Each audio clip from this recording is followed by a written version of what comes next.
I think like, to me, like here, look how, like, see how, like how much weight, that's something I worked on a lot this summer, is the slide. So see how, like, when I go to slide, how much weight comes onto this side? Onto your Like, right side. that's just so slow. Like, it's the puck's there and like all my weight's here. So like, it's so far behind it where like, if he zips it, it's gonna be really tough. Like, and then like, the slide is okay just because I think like the back leg comes in and saves it. But then it's just like, just because I think there's so much weight there. Okay. You know? What about the read? Is there anything that you're picking up, like, as much as you might not like love your mechanics or your push, what are you looking for as a goaltender? Is this a 3-on-2, you know, coming down on you? What details are you trying to pick out that help you assess what's the biggest threat? I think for me, I'm looking at, like, as early as I can off the entry, I'm looking to see which hands guys are and kind of where guys are set up. So here, like, you can see 3 guys, pretty even depth here. So like, especially with like where his stick is there, you can see that he's probably looking to kick it out either way. And then, so he kicks it out to his, to his left side here. And then I'm looking to see, like, you can see right there, that's a passing position. Like, the pass is coming right back across just with the way his body and his stick set up. So then you know that's coming right back across. And then I think from there, then that's just a focus of getting over on the slide there. Okay. Shuffles, retreat, explain your positioning and thought process on how you manage that. I think I shuffle here. For me, I naturally shuffle a lot. I think this one, I think it could be more efficient there, like with the feet. I think just on the kick out there, like, I think recognizing that pass, I think that can just be like kind of one long shuffle. It's kind of like a couple small shuffles, which, I mean, I guess you get away with it a little bit, but I think for me, I think anytime I can, I like a shuffle, just because I think on a quick play like this, you have more access to the inside edge in the middle of a shuffle. So then you can go back the other way. So if you're T pushing to him on your right and he one touches that back and you're caught open, right, you've got access to your edge with a shuffle. Especially depending on the way you T push. Right. Okay, and then like the other thing I thought, like, as much as you didn't love the push, you get there, and sometimes the broken plays are the toughest. Is it sort of fumbling around? Like, what's your mindset in terms of targeting, post, seal? Like, what goes from there? I think from here, it's just like, try to get the post on this play, and then just use it like to kind of come forward on this play. Like, Momentum of hitting the post. There's a lot of pressure around him, so he isn't able to get the puck off really. But I think if he is, like, he's probably just going to try to make a quick play or get it upstairs maybe. So I think it's trying to use that post to kind of come forward towards the puck a little bit on that one. So this one, I don't know, this is a tough one. So, and the reason I picked it, and the reason you got to watch the whole clip, is because if I just pick the ending and the last pass, nobody knows who's over there. So like after the initial play of this, as this sort of goes out, are you, like, you guys seem to be in control of this puck. Are you cognizant? Do you have to stay aware of the fact that Cooch is sitting behind the net here? Oh yeah, for sure. And just kind of knowing where everyone is at all times. It's not always who has the puck, but like who's the next most dangerous player, right? Like, that's what you're thinking about too, especially as we're, leaving the zone. Like, you never think you're going to leave the zone clean. Obviously you trust your teammates, but, you never underplay that. You always try and honor that situation until puck's over the red line. Okay, so it doesn't get over the red line, doesn't get out of the zone. Stuff happens. This is hockey. It's a fast game. And now you've got Braden Point walking in to a pretty dangerous shooting area with Kucherov loaded up. What are you looking for from Point and Stammer as a screen? Like, hey, no big deal. Point, Stamkos, and Kucherov. What are you looking for from Braden? Your depth, your sort of edge of the crease here. Like, what are you looking at, and what are you reading off of this in terms of pass shoot? Yeah, I think obviously the way this unfolds is pretty clear, but it'd be a strange shot for him to take through both of those guys right there, and probably would make him look pretty silly. Like, if it hit a shin pad or something and didn't hit Cooch, who was like wide open, he'd probably get an earful. So I mean, while you honor that guy, you don't want to cheat too much. Like, I think I'm like toes top of the crease here. So like, yep, maybe a little bit, I probably could have given up a little bit more ice, but I kind of know where that guy is just from having awareness of where he originated. So I think that puts me in a pretty good position. Come over. No holes, I think, is huge. Like not reaching for no reason. Like stay pretty tight through your body. Good seal. Make pretty easy save. Control it. Well, okay. So, but I mean, I think it's a nice juxtaposition from the last one. And here's a good look at point. Like, you're right. Like that's something he's got to shoot through that, and he opens it up to pass. Last time you beat it in it with the T push. This time it's a slide. Does that have to do with where Kucherov is? I think also rush chance, or semi rush chance. I mean, a little faster. Not as much control. In that situation. Whereas the power play, you kind of really know your routes there, what to expect. So. Okay. Yeah. And you're off in the left-hand corner of this. What do you like about that sort of just that drop and go? It kind of disappears. I go over to Cooch on it, so I got one more.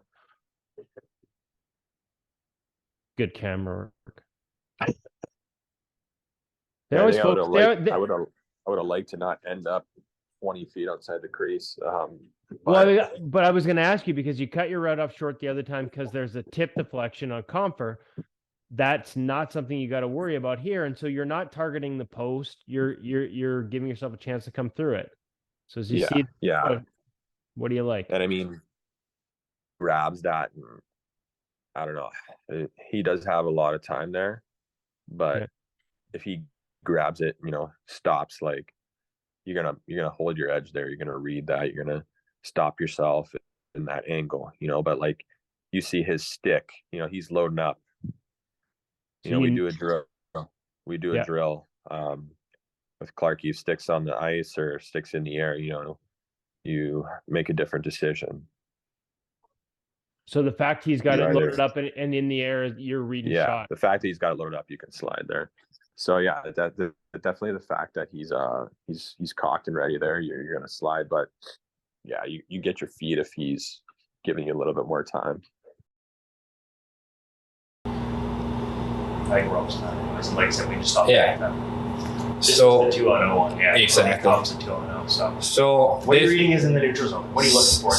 So in the neutral zone, I know they're coming a lot of guys, and they like to fill up. They want crash their head hard, net hard. So when Marner or who it is gets a puck outside there, I know that he's not going to be too much of a threat, just because that he doesn't have the speed with him, and also he's more of a pull-up guy. So he might make the play down up here to the blue line. But reading the situation before, and I can see that two guys are going hard. So I know when they hit the blue line, they are going hard towards the net. So when he makes the play, I know there's going to be a 2-0 because I have seen that develop. And as soon as he gets the puck, luckily for me in this situation, the puck doesn't travel across to Engvall. If the puck crosses the middle, it's going to be way harder because then I have to honor that shot more than I have to honor this shot. Now I'm just playing the same position as I did when he was up there. And then when he makes that pass, it's all about getting something in the way. Because it's not going to be technically sound. It's not going to be perfect. It's not going to be a pure blocking save. Now it's just trying to get something in there to make the save, which I do with my pad. And then... Exactly. But it sort of shows in tight the hands. Yeah. So you can see here that from the initial moment is that here the puck is already traveling towards the middle. So that's my initial position, which is when he has the puck right inside the blue line. And from where he actually gets it, it's not a big push. I basically move just a couple feet to the right. And then again, you've got a little, this is rough, so you're naturally going to have a little back look. Oh, yeah. But that gives you, you're not getting stuck here because you got a little drift. Exactly. So if I don't have the drift in that sort of situation, I'm not going to be able to move left or right. I'm going to be stuck. And then when I make my mind, okay, I need to go left, I'm going left. And that's all I do. But if I recall and I make the decision that, okay, I got to go left, the puck ends up going right afterwards, I can get myself to the right side as well. So I'm still waiting, still reading that he's going to make the pass. Even though that the puck is all the way up here and the whole short side is open, I'm making the read that he's not going to shoot that one. Sometimes, like I said, I make the right read on this play, because when that play happens, it's all about it happens so fast that I'm not able to get my hand and head and everything turned towards it. I just get my pad across there towards where his stick is. Because you got a little momentum, you can keep coming back, and you're not just sticking the leg out and stop. Exactly. Yeah, I guess normally I would like to be set before a shot like this, but the pass coming long and through some traffic before you can kind of see here the puck's almost on his stick, and it's halfway there and I haven't moved yet. Making sure I know where it's going, and then knowing that he could have either one-time that or gotten a quick shot off, and he's in a pretty high danger place. I decided to come with the T-push. I'm normally a shuffler. I like to shuffle everywhere and be, so I don't want to open up and then, kind of regather. And so in a situation like this where I'm a bit behind, I kind of just decided to go, a little bit more aggressively at him and just smother space. And so, and then as the shot release came, on my way here, I'm kind of starting to track the puck and then get a little bit of a shoulder on it. But, I try my game. I like to be pretty controlled, but in those situations, it's good that you can, for anyone else who's likes to be in control all the time, it's good to be, in a little bit more aggressive sometimes. As much as this looks like an easy pass for us to read from the camera angle, as you said, like you're looking through multiple layers of traffic. I'm just curious on the decision, like you said, T-push. Is there a threshold here where it's like, oh man, because I didn't see it, I'm sliding? Or is that like a read does it depend on where he is or the type of play, why you would come across on skates instead of feet? I would say you want to come across on your feet as much as possible, given that he's passing it from outside the top of the circles and outside of the dots.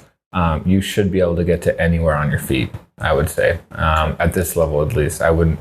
A slide here, you're too committed, and there's too many, other people that can get a stick on it, or, if that play is not going to, Robertson and there's someone in the slot that I didn't see, I'm already committed to a slide. I give myself a lot less options from there. So, there's so many broken plays in the league today, too. Yeah, and that's where a lot of goals for sure go in. Okay, so once it gets across, like, are you just trying to find stick blade? What are you looking for first to gather information? Is this like comes through traffic and all of a sudden, boom, it's Jason Roberts? Yeah, I think when the play's happening this fast, you're not necessarily looking for a specific detail. You're not looking. Coaches will always talk about, look for stick blade, look for this, look for that. But you kind of want to let your mind go quiet, right? Your training and the repetitions just through the experience of your career will make you be able to move and make a split decision and track the puck all at the same time. I think if you start getting a little one-dimensional with your thought process and you start, trying to think about where a stick blade is and this and that, then you lose that just innate reaction to plays. You know what I mean? That one's a lot more chaotic, I would say. Yeah. There's it's a bit of a 2-on-1 in front of the net too now. Right. So when you recognize that this kind of scenario happens, you almost know for a fact that this puck is not going to get to you clean. The chances are it's not going to get to you clean. So in this one, in that last clip, it was basically just one guy in front of the net, and he has a chance to tip it, but it's basically you against one screen.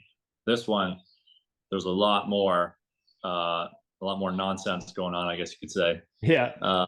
So there's three bodies. It's a bit of a 2-on-1. So that most likely it's going to hit somebody before it gets to you, or somebody's going to tip it. And what they're trying to do here is create a 2-on-1 at the net and give those guys two sticks versus one to try to whack in the rebound. Okay. Where I think that's Larkin shooting the puck. Where he is right now, I wouldn't say he's got a stick right in his face. He's kind of off balance. He's on his front foot. So it's not like he's trying to snipe this one.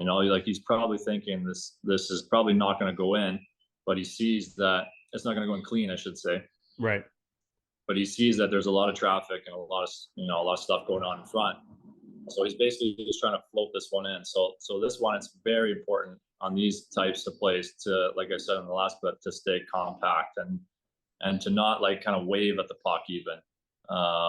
Because when you start waving at the puck in a situation like this, that's when it can get, you know, a little choppy and big rebounds can happen, and then you're guessing. So in that case, you know, it almost becomes more desperation too at this point, because I don't think I really saw where that puck was going. You see that it's going kind of to that side of the net, because if you rewind it to kind of when he shoots, I'd probably lose the puck when it's like at the hash marks, you know. So right here, or maybe even above the hash marks. Like by there, I probably can't see the puck anymore. Yep. So I'm not getting a whole lot of information on that. You know what I mean? I just know that it's going across my body. Yeah. And that, you know, I got to get something over there and basically make a blocking type of save, because if you don't have enough information, you're not going to make a clean save there. So you just want to, like I said, get over there, stay compact, and then give yourself the best chance to get hit with the puck, and then to be there for the rebound too. And then the rugby scrum ensues. Yeah, that's what I said. Like I said, a lot of times now, guys will just throw little floaters on the net like that, especially when they got a 2-on-1 in front, because that's a very dangerous play. So you want to stay compact and make a good positional save, and then you just got to figure it out for the rebound. Once again, same as the last one, having that short side look and seeing the release at least allows you to know which side it's going to. So you're not dropping straight down, you're shifting. Yeah, like I said, just as much, you want as much information as possible. And I find, again, the majority of the time, looking to the short side, you know, especially when the puck is going like that from from the center out, like you're almost always going to want to look at the short side, just as a rule of thumb. Okay. But obviously, you can't just rely on that. You got to make reads throughout the game. Like I said, good screeners will start to take away that short side or start to time it properly. Yeah. There's some guys that really kind of have made their bread and butter in the league as being a good net front guy, and those guys can really give you a lot of problems. So I'm not saying it's every time, but as a rule of thumb, I think you want to take away the short side more than anything. This one I thought was funny because we started the broadcast through this. You talked about awareness on the ice. Like, do you know exactly who all the guys are? Like in most of these situations, you're at that point where it's just almost innate. I mean, before the puck's dropped, like I'm always looking around. Yeah, for sure. Like a lot of times, like when you're making your read, it's not just where are guys, but it's like, okay, where is he and who is he type thing. You know what I mean? He's kind of, I mean, it's Zuccarello, he's coming down. Brutal. Yeah, it's like, so hard. Yeah. But he shifts and kind of, I mean, guys are trying to take you to one side or the other, are they not now? Yeah, I mean, a lot of guys are doing this now because a lot of PKs will have this D-man flex out in the far side lane, which is a communication thing between, like, you know, the goalie and the PK unit, knowing that if this guy's going to come downhill and shoot, like, this D-man's going to block anything going to the far side, and short side is kind of my responsibility. So now power plays have kind of adjusted to that. And so you got a short side look here. But yeah, like I have it there and now it's gone. Yeah, he's kind of trying to force you off that short side look. So it's almost for me like just trusting your D-man in a way. And that can be a little bit ambiguous, I guess, but well, it takes time to learn who's going to do what in what situation, right? Even outside of the system, there's individual preferences. Yeah. He used to talk to me about that. Like, it's not just what the system says; it's trusting how guys are going to play within the system. Yeah. So for me, I mean, it's a tough play. Okay. I mean, that's an eclipse at that point. Yeah, and then you're kind of getting it at the last second as it's halfway to you. But I guess one of my points was you can't. Even though you got that short side look, you can't chase that look to the point where you're taking yourself outside of the net as he forces you. Yeah, and that's the tough part, is like that balance between having a visual and having angle. Right. Well, there are two lefties. Before it was righty that had a puck and a lefty on a back door. Now it's two lefties, and the D is doing a good job sliding over, so it would be hard for him to make that shot. So Do you prefer your guys to force this higher in the zone rather than let it happen down in here? Oh, it's a read. It's a read by the guy. What he sees out there. Like I said, the game is happening fast, and guys have to make the decision in a matter of not even a second. So you got to read off him too. Once he makes his pass across, it's a lefty. How does that affect your push or? Well, you know what? In this video, honestly, I'm just trying to get to the kind of like to the other side of the net, and hoping he's gonna shoot it, and not trying to kind of pull it and then try to go to the kind of like a half breakaway. So you almost I saw you sort of lift your right knee a little bit as you're flying across. Are you wondering if there's? Well, are you thinking you might? I was stopping myself a little bit. Yeah, I didn't want to overslide and then I'd be out on the net, so I was trying to stop myself a little bit. And there's a good lesson there. You can't just slide blindly. You can't just. Sometimes you have to go desperation. Yes, sometimes, but like I said, as a goalie, you should know who you're facing, and if it's lefty or righty. I think that makes a big difference, because I think if it was righty over here, it'd be more shot to the opposite side of the net. He would be looking going not short side but far side, righty, back against the grain. Yes, because I think for lefty it's hard to go against. Kind of like short side for him is perfect, like one timer. And again, it's just a straight shot, but there's options there for Duchesne. So I don't know, again, what kind of details you're looking for. Is this it's pretty much a 3-on-1 at one? I guess your guy catches up and Stanley catches up and makes it a 3-on-2. But what are you looking for on here that allows you to, again, have that confidence to lock in on a skill player like Matt Duchesne when there's other options? Yeah. So right here, I'm looking at how this is unfolding for the shooter. Is he already looking pass? Is that puck getting put into a more pass-friendly situation? And what is my D doing? I have to trust my D, especially when I'm thinking shot. I have to trust my D so I can focus fully on the shot. And you see, not once, he kind of puts it into a passing scenario, which would be that stick opening up, his elbow coming out. You could say his eyes, he might be looking for it here and there, but I think he's already decided. And this read gets a little bit easier because I think he decided kind of early that he's going to shoot and try to score. So I get outside my crease, get locked in on my edge, just in case he does pass.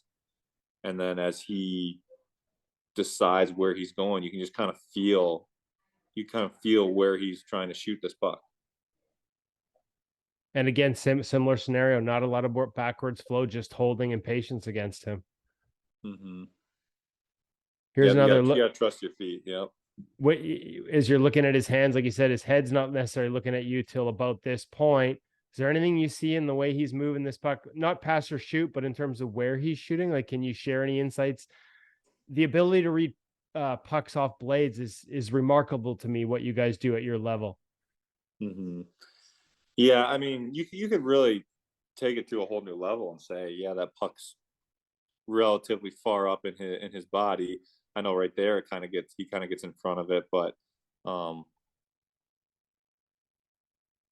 I think that's just something that you start to feel like right there from this angle. That looks like it could be a blocker side shot, but you can see his hips and his shoulders are kind of more on the glove side. He hasn't really opened that up a whole lot. Okay. I think that's something that's learned. Innate, you sort of develop it over time instinctively, as opposed. Yeah, exactly. Not something you can necessarily teach, but you just know. Yeah. If you pay attention to it, you can. If you trust guessing, this is the thing with guessing. It's, I mean, I wouldn't say I'm guessing here. I'm saying, reaction. If you're trying to react to every single puck, you're going to be a little bit behind it. But if you try to guess before your reaction, at least gives you a head start on it, and then you get really good at guessing. So then your reaction becomes half a body reaction instead of a whole body reaction. So you're almost eliminating one side kind of thing. Yeah, exactly. Makes it easier on your mind. Because this is more of a 2-on-1 again. I mean, those are two. You got Lafreniere and Panarin. At this point, we're early in the sequence. Again, what are you looking for? At this point, I'm looking, what hands are they? And Okay. then is it developing into a downward pass or a flat pass or an upward pass? Upward pass, you can gain ground. Flat passes, you have to feel how close it is, if you have to slide or not. And downward passes, you have to slide. Okay. And this one would be just straight across, I'm guessing, at this point. This one, yeah, this would be straight across. And then at this point, you can see my head. I'm looking at the D-man, and I have to trust him. I see two guys covering it, so I'm pretty much committed. And then you can kind of see he's locked onto a shot there. So you can just completely forget about your backside. And again, anything you see, like, is when we look at him shooting this and the way he's holding it, is there a read there? Again, I know it becomes instinctive at this point for you looking at it as a goaltender and thousands of shots, but is there anything you can share with kids in terms of where Lafreniere's got that puck, how he's got his hands, that leads you to think glove side here? Just the angle of the stick, really. Okay. It's so subtle, but it makes a difference. It is important to always finish with a windmill. In tight games, absolutely. Awesome. And I'll just play this part again too. We see it again. Like, it's probably a better time to ask you in terms of what you're, a little better look at Lafreniere and how he's holding it, and the referee kind of gets in the way on the release. Sorry, but we can see the glove one more time.